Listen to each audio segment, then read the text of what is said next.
And it is a sprint to the finish line here in Iowa. Candidates are pulling out all stops. Each is hustling, using all their big guns.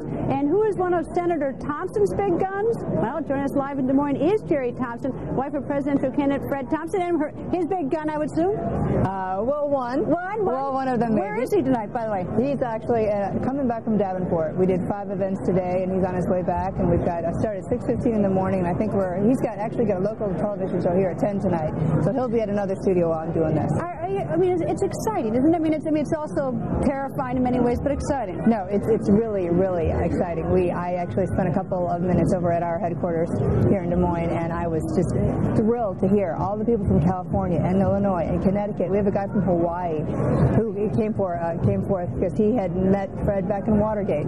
He knew what a man of integrity was from Watergate and said, that is the man that I think needs to be president. They're really, really inspirational stories and more than exciting, really thrilling. All right, what does this race mean to you? I mean, in terms of we've seen the polls. I don't think anyone. I don't know how much faith anybody has in the polls at this point, but nonetheless they exist. What does this race? What does Iowa mean, sort of the grand scheme of the Thompson race? Well, I think that you're right that no one knows what's going to happen. No one knows who's going to actually get out and caucus. So thank you for all the volunteers and all the people that have been out making all those phone calls for us. We are very excited. We feel a great sense of energy.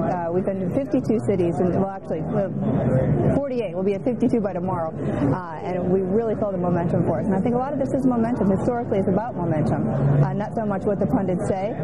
Fred has a different style. I like to say he's an acquired taste, and the people of Iowa, I think, understand someone who's a serious guy talking about serious things. They're very conscientious voters here, and you can really see it in their eyes that they understand what he's talking about. All right, it's easy to win. I mean, everybody knows how easy to win. If you don't win, though, you got to pick up the pieces and you got to get moving to New Hampshire. I mean, how do you do that? Well, there's New Hampshire, and there's also South Carolina. Now, that's your big state. You got your eye on that one. There's different ways to skin that cat, and I think that this is a lot of different people have a lot of different ideas about how to do this, and I think we'll really see some huge momentum here, more than people think. How much are you watching the elbowing being done between Huckabee and Romney? People have different styles. People have different styles of doing things, and Fred's is a little bit of a different style, and I think his is to let people do what they need to do, and he stays the same guy he's always been. He ran when Bill Clinton carried Tennessee 2 times. He started at 20 points down, and he ended up 20 points ahead on election night, and 2 times.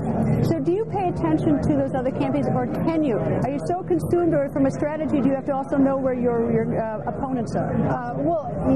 Of course, you sort of know what's going on, but does he or do I know every single thing that they're doing tactically? No. You hear things that sometimes aren't even true about what they're saying about you or what they're doing, and you have to move on.